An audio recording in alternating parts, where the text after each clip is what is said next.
I know what you're up to. Meet me at the library in 24 hours.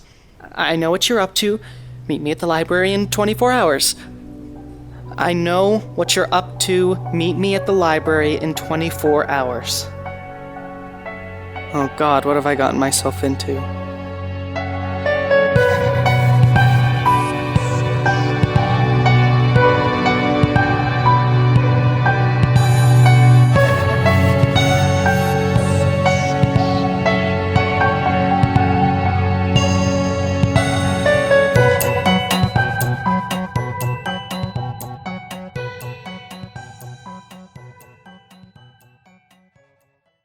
So, here's the thing. The note says, meet me at the library in 24 hours. It was left on my door roughly 18 hours ago, which means that I have roughly 6 hours until whoever wrote it wants me to be at the library. Of those roughly 18 hours, I've spent roughly 11 going over all of the possibilities of who they could be and what they want, roughly 4 lying in bed trying not to think about how much danger I might be in right now, which leaves roughly 3 hours of sleep. And yeah, you can bet that roughly that whole time I was dreaming of the worst case scenarios. So basically what I'm saying is I've spent a lot of time thinking about what's going on, and I still have absolutely no idea. Oh, and I'm very sleep deprived. So I'm kind of freaking out right now, and I gotta be honest, no matter which way I think about it, not a lot of possibilities look too great for me. I mean, the obvious first thought is that it's from whoever took Aiden. Of course they would want to try to interfere with what I'm doing. Well, they already tried when they made me sick last weekend, and the whole leaving the note on the door thing seems very ominous. But then, when you put more thought into it, that theory starts to fall apart. Like, if this is really them, then why would they go through the effort of coming to my dorm, leaving a note, then telling me to meet them somewhere the next day? It just seems like a lot of unnecessary work, doesn't it? Why not just come into my room and talk to me, or take me away, or kill me, or whatever it is they're gonna do to stop me? If they wanted to be less conspicuous about it, I'm living with one of them, for God's sake. Well, why not just have their imposter take me to the library? Why even bother with a library in the first place? There are just too many questions. So I don't think it's them trying to trick me into going to the library so I can get whacked or whatever. I mean, unless that's what they want me to think. But why? You know what? No, I could run in circles with that idea forever. So let's move on to theory number 2. This is from the people behind all this, but they're only trying to scare me. I mean, that's still one of my theories about the sickness attack. Maybe if they don't want to raise suspicion by actually doing something to me, then they just want to scare me. Threaten me in any way possible so I'll stop looking into them. But then, if they keep having to be so indirect, what could this possibly be to make me stop? It seems like they don't want to actually touch me, but why? They had no problem taking Aiden, so why not just take me out and replace me too? Unless they don't want to take a second person because that would be risky. But like, would it though? No one's noticed Aiden's gone except me. He might not even be the first one. Maybe half the entire school has been replaced and no one knows. Is that why they took him? Maybe Aiden knew one of his friends had been replaced just like me. Maybe he was going through the exact same thing I am now. Maybe he noticed something bad going on. And I mean, he didn't seem like the investigative type, but you know, when that power shortage thing happened, he was gone for a while before the imposter took his place. Maybe he was investigating it, and he well, I don't know. I don't know what happened to him. If he's okay, if he's even alive, but somehow they caught up to him, and now someone else is in his place, and no one noticed. No one even knows that he's gone. He's been totally forgotten, except for me. I remember him, which makes me want to find out the truth, but what if I'm just going down the same path he did? If what happened to him happens to me, then no one will remember him. He'll be forgotten forever, just replaced like he was nothing, like his life had no meaning at all. And then maybe that'll happen to me. I mean, I'd hope that if I were replaced, my friends and family would notice, but if it worked on everyone here... Look, like I said, I don't think that it adds up that they're trying to kidnap and replace me, because if they wanted to do that, they would have just done it already, but I don't know. I don't know who's doing this, or what their plan is, or what their motives are, or what they can do. So, what if I just didn't go? Regardless of if they're trying to kill me, or scare me, or even if it's someone else entirely. The fact is, I don't know who they are or what they want with me, and my life could very well be in danger. So if I don't show up, what then? What's their next move?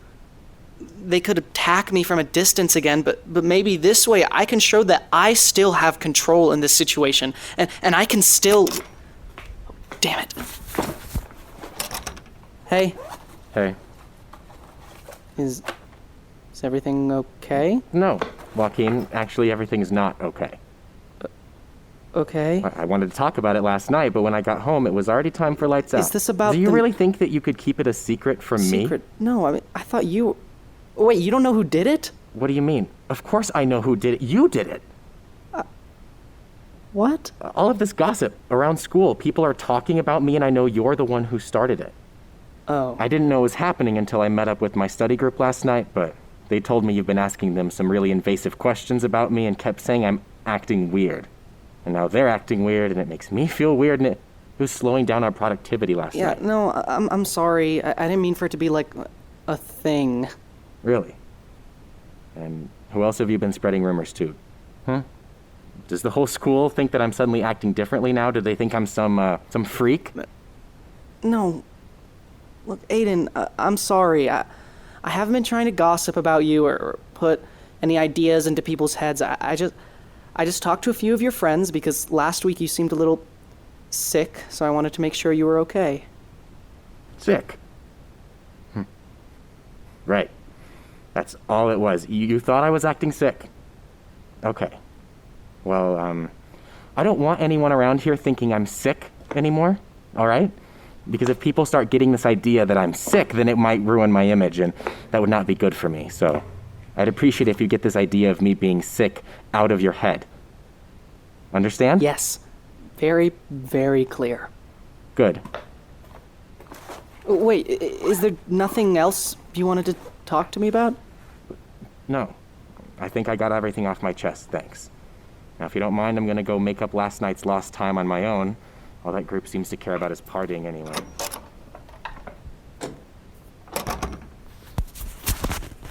He had no idea about the note.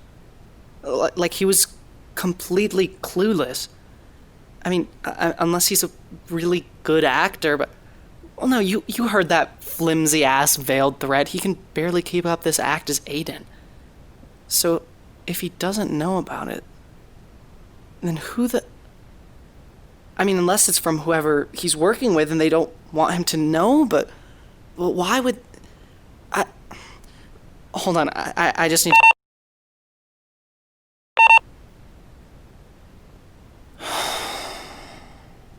Okay. It's been a few hours.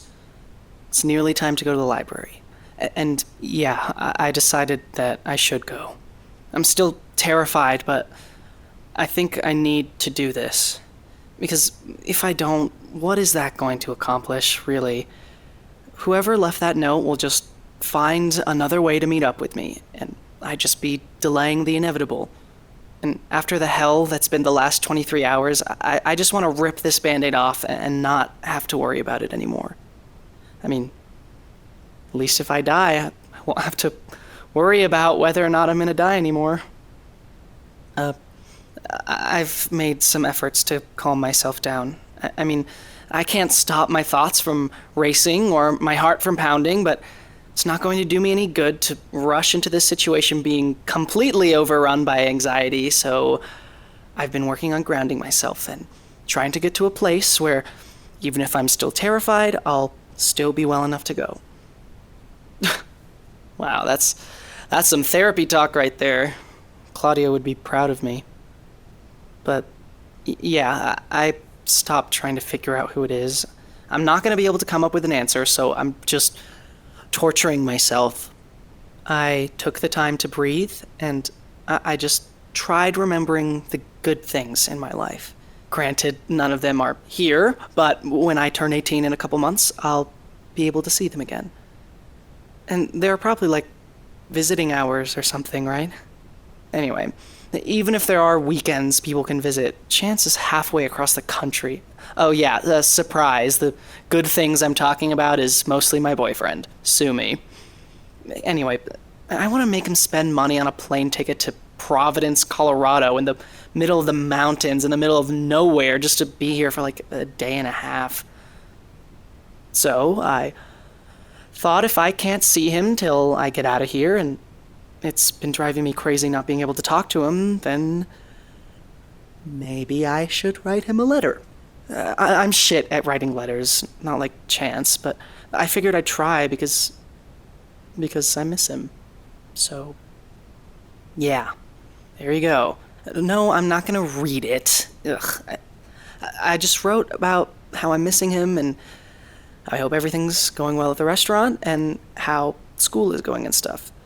I figured I probably shouldn't mention the whole my roommate has been replaced and I'm trying to solve a really big conspiracy and now my life might be in danger thing, because that sounds absolutely crazy and I would have no way of backing myself up via letter, so yeah, I held off on that one for now. But it just felt right doing this. We haven't really been separated like this since, well, even since we were just friends, and I've been so wrapped up in the note on my door that I nearly forgot that today we should be having tea time. Sorry, that's what we call giving him his testosterone injections. It's the first time since he started tea that I won't be there with him. I mean, obviously he's fine doing it on his own. I was really just there for moral support, but I just wish I was there with him. I know he hates needles. And he and his parents are starting expansions on the restaurant, and God, I just want to ask him how it's going, and I'm so proud of him, and I miss him. So yeah, so I wrote him a letter. It's too late to send it out tonight, so I'm leaving it on my desk, and if anything happens to me tonight, hopefully whoever has to clear out my stuff will see it and send it out. Chance will know I was thinking about him. Sorry.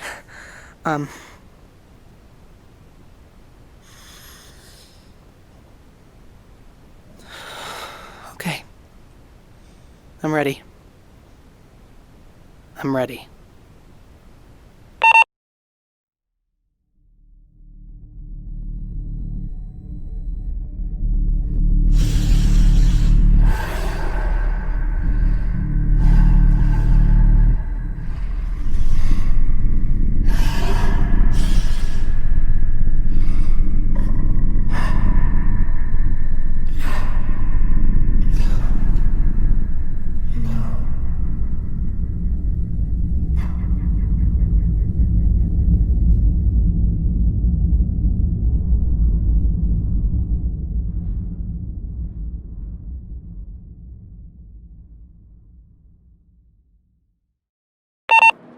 Okay, I'm here.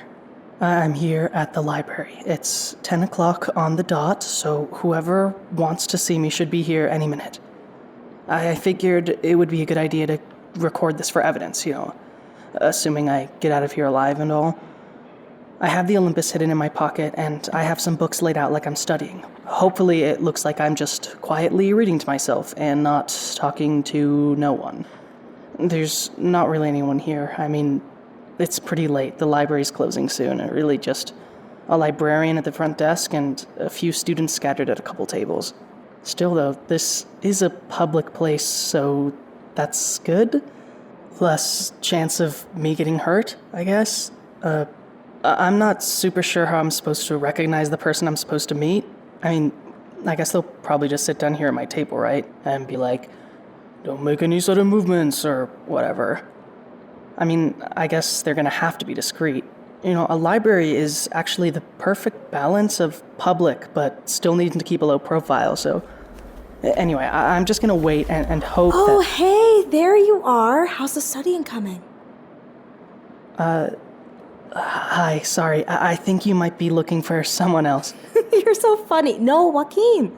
Wait, I know you. Look, I'm kind of waiting for someone right now, and it's actually really important, so... Excuse me.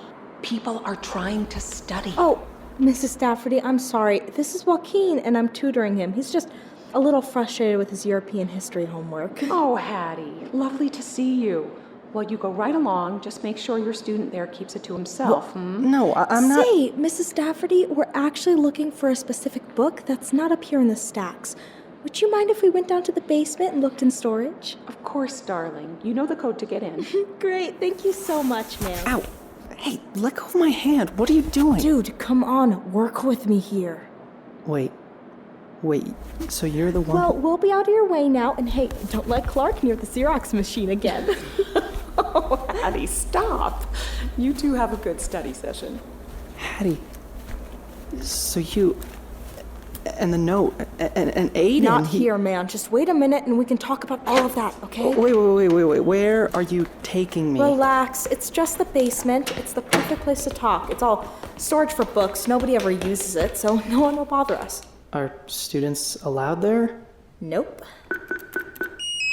But Mrs. Stafferty likes me.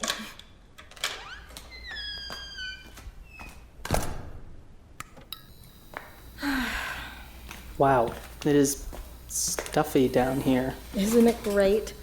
Stuffy, kind of frigid, totally removed from the rest of the school. I come here after hours all the time just to chill or draw on the margins of books no one's checked out for like 60 years. And there are passageways to a bunch of other places down here too. Boiler room, mailing room. The halls down here basically go across the whole campus. This is crazy. Yeah, I get into a lot of trouble down here. Huh.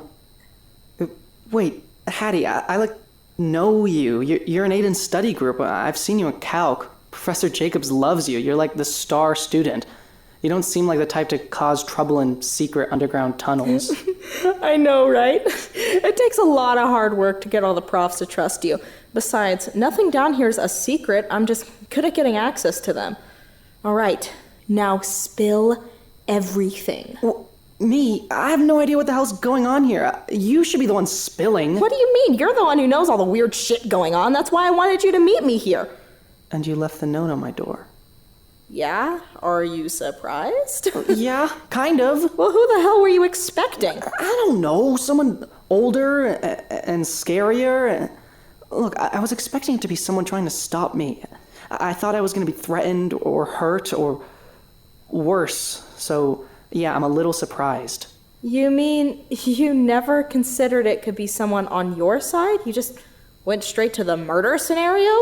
Look, the note was extremely ominous, okay? Did you have to make it sound so impending? I was just being straightforward. I know what you're up to. Meet me in the library in 24 hours. I mean, how much more clear do I need to be? Okay, whatever. Just, why did you want to talk to me? No one at the school seems to have noticed anything has happened. Why are we here? Because I believe you, Joaquin. And I need to know what's going on. You believe me? I do. I mean, I kind of thought you were cuckoo bananas at first when you knocked on my door and asked about Aiden being gone. And then when you started interrogating our study group, I sort of dismissed everything you said as cuckoo bananas talk. But then as time went on, I realized that Aiden was acting different. He's usually pretty chill. Like, he works hard, but he's more go with the flow. But that's not the Aiden I've been seeing. He's been a lot more rude and a hard ass about everything. And at first I thought, oh, maybe he's having a weird week or something, but it didn't feel right. And I kept thinking about what you said to us, and after a while he He didn't look right. And I couldn't put my finger on it, but then I remembered a few months ago I had drawn him. Wait, you drew him? Yeah, I draw pretty much everyone at Delphic Peak in my sketchbook. It's good for figure studies. Have you drawn me? Yeah, I draw everyone, but that's not the point. The point is, look, this is a drawing I did of Aiden, like 3 months ago.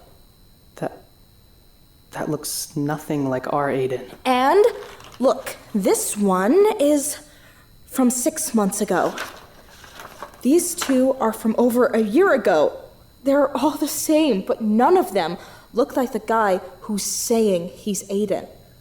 Somehow he's made us forget, and now everyone is convinced that he's Aiden. And it's freaky. I've known Aiden for like 2.5 years, and I would have never known if I didn't have these drawings. So no one would know he was a different person unless they had something like this, something that's associated with the real Aiden. So anyone could know. Well, yeah. What did you think? That you were special and that it was your magical destiny or something? No, of course not.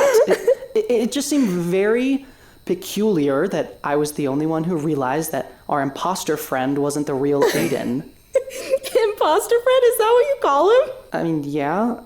Not really. I don't really call him anything in particular. Imposter friend? That's goofy. We should probably come up with a name for him, though, right? Sure. So, anyway, I have this recording and Faden. What? That's what we'll call him. What are you talking about? Fake Aiden. Faden. It's portmanteau. Right. Okay. Well, I was saying that I have this recording of Aiden. The real Aiden, not Faden. Look. Whoa. Have you been recording this whole thing? What are you, a Fed? No, obviously I'm not a Fed. Then why have you been recording all of this? That's a real creep move, Joaquin. Well, you're the one who secretly draws people. This is for the investigation. It is not a secret. I do it out in the open. You just never asked. Okay, well, this is just to record evidence. And it's already helped me a lot, so just listen to this recording and I'll explain everything I know. Okay.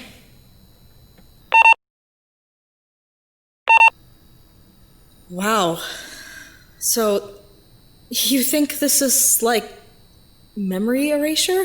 I think it's more like memory replacement or manipulating our memories so much that we wouldn't even notice something being replaced. Or someone. Right. But the thing is, I don't know how well it's working. All it took was one listen to that recording or one look at your old sketches and we knew.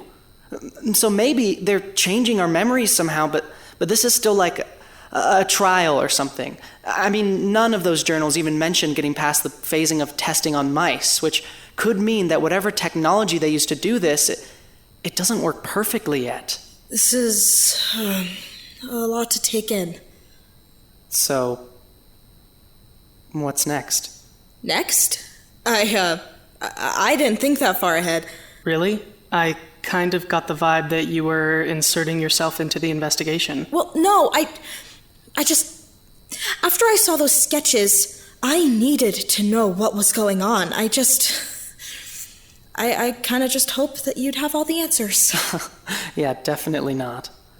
Well, I mean, we have to keep looking into it now. There's no way I could just let this go. Well, maybe that's not a bad thing. It'll be risky. Risky even for me. I mean, I worked hard to get those professors to trust me, and I can't lose that. Well... Damn it. Okay, let's do it. Whoa, wait, Hattie, I still don't, like know you. Not really. I mean, how do I know this isn't a setup?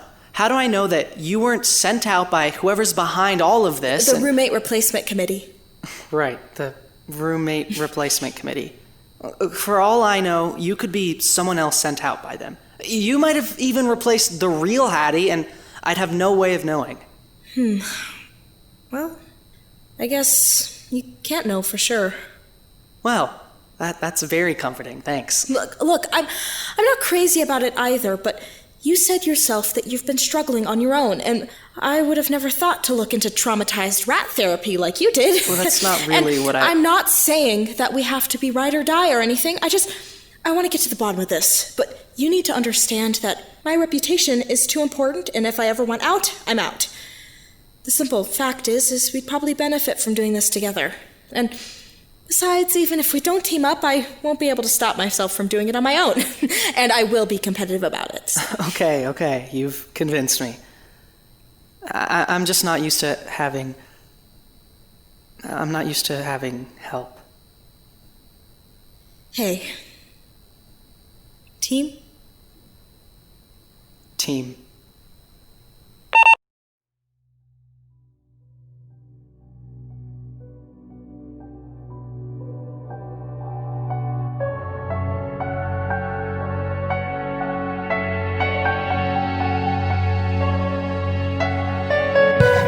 In Astra is written, directed, and produced by B. Delapiane, with story editing by Elliot Sutton and Sienna Delapiane, art by Deja Brown, and music by Cole Ramirez. Episode 4, The Basement, featured the voices of B. Delapiane as Joaquin, Rachel Faria as Hattie, Aidan Blank as Faden, Jesse Carl as the Space Being, and Rebecca Rich as the Librarian. For more information, visit our website, inastrapodcast.podbean.com. What's next for the Investigation Squad? Be sure to subscribe on whatever platform you're listening so you can hear new episodes of In Astra every Saturday. And thank you to everyone who's left us reviews. It's been so amazing to see everyone's thoughts. If you haven't left one yet and you want to help the show, please consider doing it.